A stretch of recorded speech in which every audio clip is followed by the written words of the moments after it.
Bonjour à tous, c'est Paul Dam pour vous présenter une fois encore un Ça part en sucette. Mais ça part en sucette sur un sujet qui me semble tout à fait adéquat, à savoir la chaleur, la canicule particulièrement, et, euh, et la CEP, la sclérose en plaques en somme.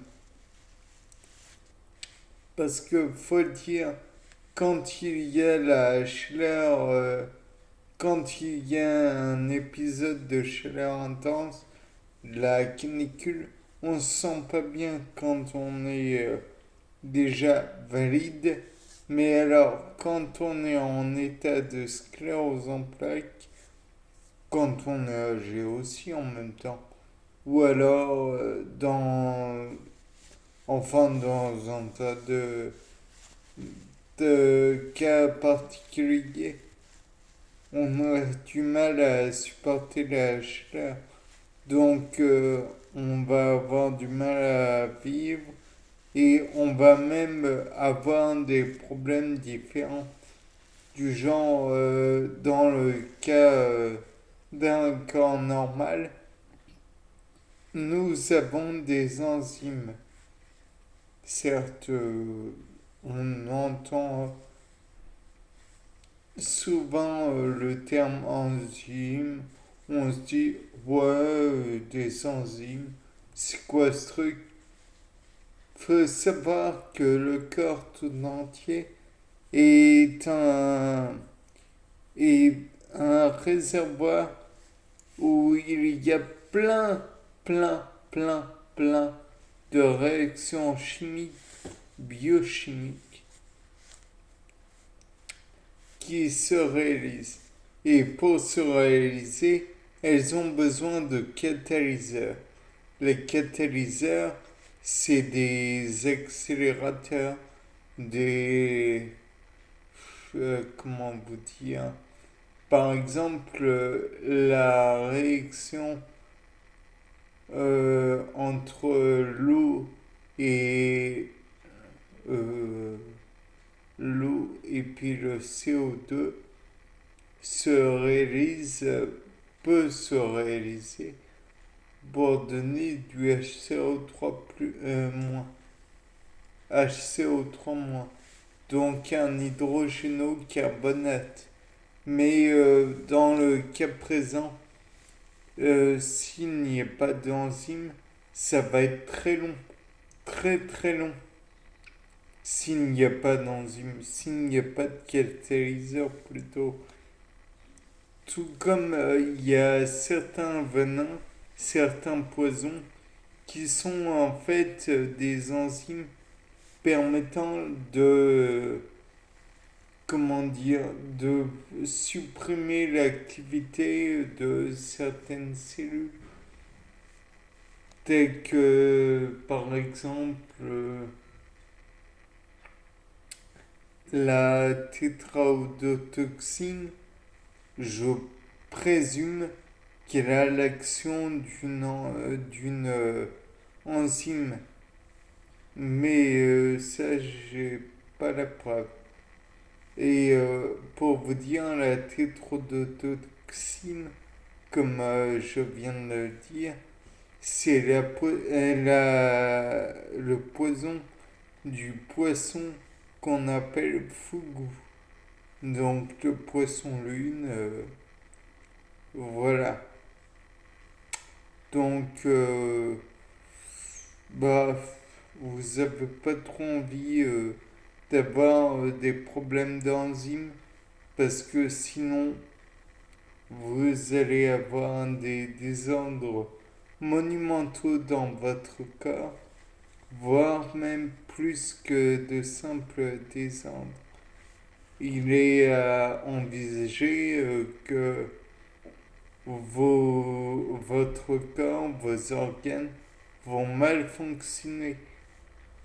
Juste pour dire, l'estomac, il digère bien sûr les nutriments, les aliments avec le fait qu'il soit contractile et le fait qu'il y ait de l'acide sulfurique, l'acide chlorhydrique qu'on appelle plus communément acide gastrique, mais le pH est approximativement le même. Donc voilà.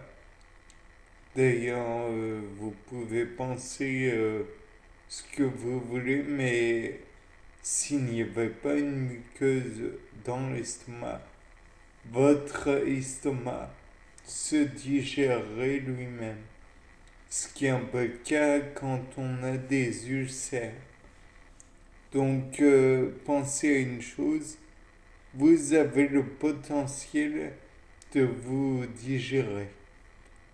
Ce qui est moyennement rassurant quand on y pense. Donc, le fait est que le corps a besoin de ces enzymes, puisque la vitesse de réaction est parfois très très très très moindre par rapport à celle qu'il faudrait pour maintenir la vie. Et donc, pour maintenir cette vie qui nous est si chère, qui est essentielle en fait pour nous, c'était ridicule d'ajouter qu'elle était si chère. Il nous faut les enzymes. Donc, mais le problème avec les enzymes, c'est que avec la chaleur, eh bien, elles perdent leur activité. Elles ont une chaleur optimale, à savoir celle du corps humain. Et au-delà, elles se dégradent, elles se dénaturent, mais ce à durée indéterminée, ou même totalement. Et en dessous de cette température, donc quand il fait trop froid, elles sont conservées certes, mais elles ne font pas le maximum de leur activité, quoi. Et donc, ce qui nous rappelle que, donc, pour remyéliniser les nerfs, donc, contraint de ce qui se passe lors de la sclérose en plaques, puisque je rappelle que le principe de la sclérose en plaques, c'est une démyélinisation des nerfs par les globules blancs. Donc on peut envisager que il y aura une remyélinisation plus, enfin, démyélinisation plus lente si on est dans le froid. Par contre, si on est dans le chaud, ça va accélérer cette réaction. De plus, il faut dire un effet de la chaleur, à savoir que la chaleur va dilater les vaisseaux sanguins. Et si ça dilate les vaisseaux sanguins, alors on va être dans un état où il y aura plus de sang, qui dit plus de sang véhiculé dans les vaisseaux sanguins, dit aussi plus de globules blancs qui vont être véhiculés dans les vaisseaux sanguins.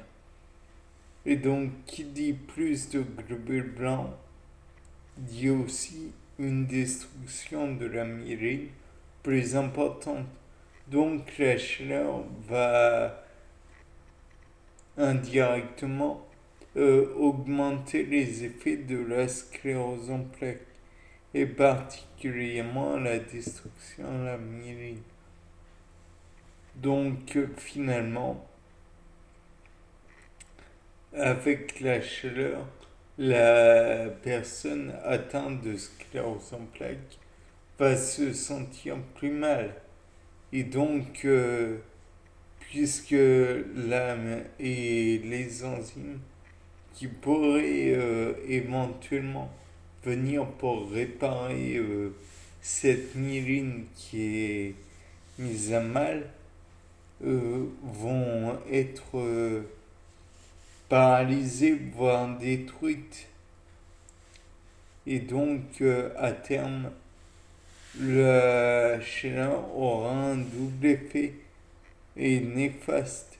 Donc, peut-être que en mettant une personne dans le froid ou en bloquant les enzymes qui permettent la destruction de la myéline qui sont apportées par les globules blancs, parce que faut le dire, s'ils n'ont pas d'enzymes pour détruire la myéline, ils ne la détruisent pas.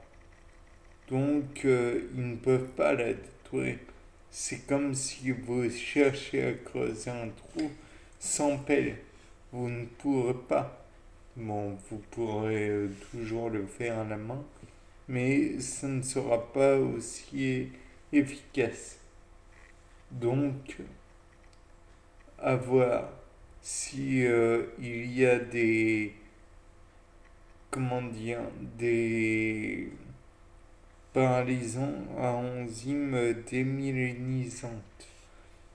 Sur ce, je vous laisse réfléchir là-dessus et c'était pas le dame. Au revoir.